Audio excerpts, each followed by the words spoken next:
So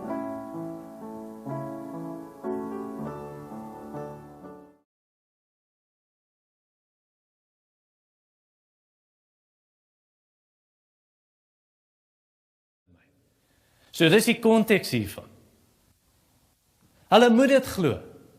Daar's al die wonderwerke wat Jesus gedoen het. Jesus sê in Johannes hoofstuk 10, 37 en 38, Johannes 14 vers 11, as julle dan nie wil glo op grond van wat ek sê nie, ten minste, kyk na die wonderwerke wat ek doen, en glo op grond daarvan. Glo net en sê, maar wie anders kan hierdie doen, is onmoontlik. Hoe kon Jesus wonderwerke doen as hy nie van God afkom nie? Jy kan nie sê dis sielkundige manipulasie gewees nie. Hy het net oorverblindery en hipnose, nou sien almal goed. Nee, blinde mense sien nie deur sielkundige manipulasie nie. Lam mense loop nie deur sielkundige manipulasie nie. Dooie mense staan nie op, want jy het op sielkundige gemanipuleer nie. En moet ook nie sê, dis deur die duiwel wat hy dit doen nie. Want die duiwel dryf nie die duiwel uit nie. Die duiwel beklei nie teen homself nie.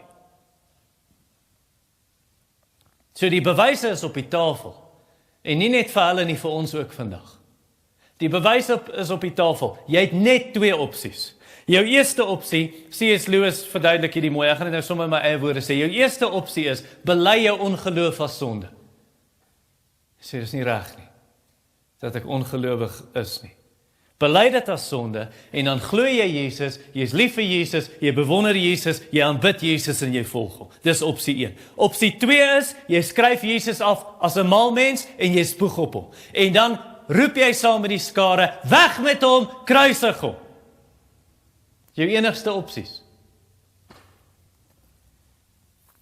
Ek dink baie min mense wat in die kerk sit, dalk vandag ook. Jy sal dink, jy preek hierdie vir die verkeerde gehoor, want dis nie dat ons met ongeloof sukkel nie. Baie min kerkmense dink hulle sukkel met ongeloof, maar ongeloof is nie noodwendig om saam met die liberales te gaan en te sê, ek glo nie in die opstanding van Jesus nie, nee, ek glo nie in die maagtelike geboorte nie, ek glo nie Jesus se wonderwerke nie. Dis nie al wat ons bedoel met ongeloof nie. Onthou, die mense vir wie Jesus hier sê, bekeer julle, hou op met julle ongeloof glo. Het hulle Jesus se wonderwerke gesien? Het hulle geglo, dit was regtig wonderwerke wat hy gedoen het? Baie van hulle het. En nog steeds was hulle ongelowig. Hulle het nie geglo hy is die Messias nie. So ongeloof is nie om net wonderwerke te ontken nie. Ongeloof is om saam met die skare, jy sien wat Jesus is, jy hoor wat Jesus is, dit gryp jou hart aan, maar jy doen nie wat hulle moes doen nie. Verloon jouself, neem jou kruis op en volg Jesus. Of die duiwels. Glo die duiwel Jesus is God? Glo die duiwel Jesus het aan die kruis gesterf? Glo die duiwel Jesus is begrawe, hy het liggaamlik opgestaan op die 3de dag? Wat beteken sy geloof? Dis die geloof van duiwel, sê Jakobus 2 vers 9. Dit beteken niks, dit red niemand nie. So dis nie genoeg om net te sê die feite nie. Daar's baie mense wat dit dink. Hulle dink intellektuele toestemming of instemming. Intellectual assent. Ja, stem saam met dit.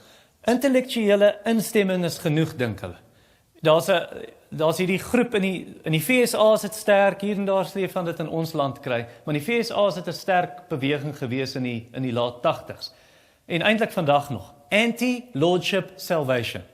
Waar hulle sê, Jesus is jou verlosser, maar hy hoef nie jou Here te wees nie. So jy kan tot bekering kom, jy het 'n gebed, jy het 'n altarcall uitnodiging gereageer by 'n kamp elders, jy het 'n gebed opgesê, jy het gesê, Here, ek is 'n sondaar, ek glo Jesus het aan die kruis gesterf vir my sonde, ek glo hy is my verlosser. Nou is jy gered, al verander jou lewe 'n ronde 0. En selfs al oor 5 jaar, as jy dan wegdraai daarvan en jy word 'n ateïs, jy sal nog steeds hemel toe gaan. Dis wat hulle sê.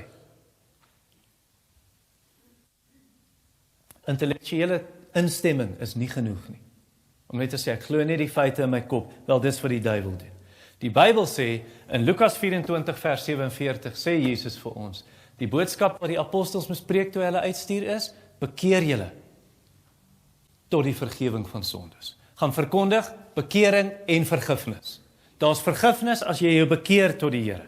Handelinge 2 vers 38, Petrus op Pinksterdag, bekeer julle en laat elkeen van julle gedoop word tot die vergifnis van sondes en julle sal die gawe van die Heilige Gees ontvang. Nie dat dit die doop is wat jou red nie, die doop is die belydenis daarvan, maar die bekering.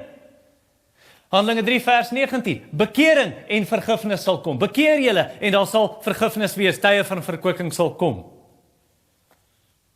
Handelinge 20 vers 21, Paulus sê wat het hy verkondig? Bekering en geloof. Hebreërs 6 vers 1, bekering en geloof.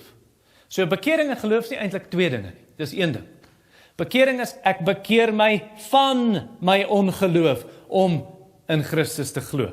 So die mense wat hierdie ding wil verkeerd sê en sê, jy hoef jy nie te bekeer nie, hulle vergeet ongeloof. Hulle sê, nee net, jy hoef net te glo, jy hoef jy nie te bekeer nie. Hulle vergeet, ongeloof is 'n sonde, waarvan jy jou moet bekeer. Die Heilige Gees oortuig ons van, wat het Jesus gesê? Geregtigheid en oordeel, volgende vers, van sonde, omdat hulle in my nie glo nie. Ongeloof is sonde. En ons moet ons daarvan bekeer. Jy kan nie die twee teen mekaar afspeel, ek kan glo, maar ek hoef my nie te bekeer nie. Nee. Bekeer jou van die ongeloof. Ongeloof, wil ek vir jou sê, is die lelike stiefma van elke ander sonde. Byvoorbeeld, ek gaan jy 'n voorbeeld gee, waar ek nou vir jou gaan wys, ongeloof lei tot baie sondes. Kom ons vat vir Harry, ons vat net die voorbeeld van seksuele losbandigheid. So hy is seksueel immoreel, seksueel losbandig. Hoekom is Harry seksueel losbandig? Harry is seksueel losbandig, want hy glo nie Jesus kan hom gelukkig maak nie.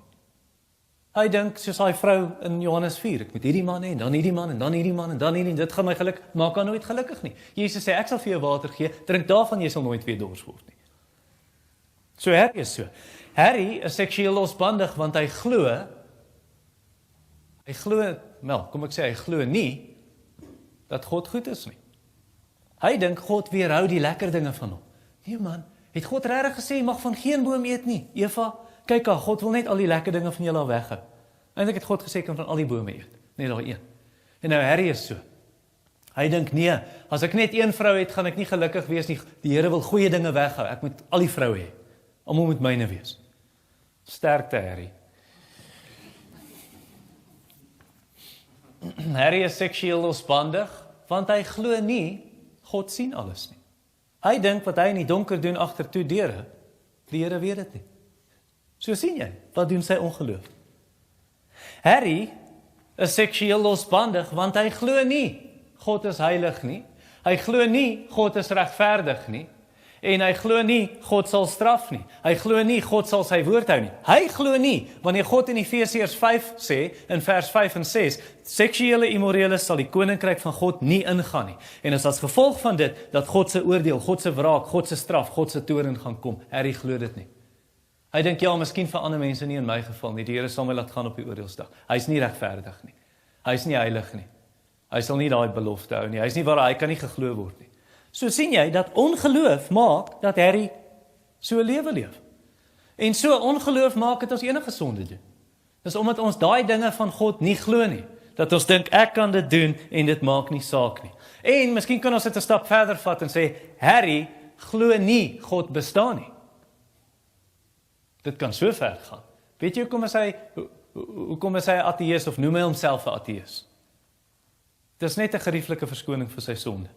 Want as God bestaan, kan hy nie daai dinge doen nie. En nou dink hy, God bestaan seker nie, en dan kan ek hierdie dinge doen. Maar dit verander nie die feite nie. God bestaan en God gaan hom oordeel.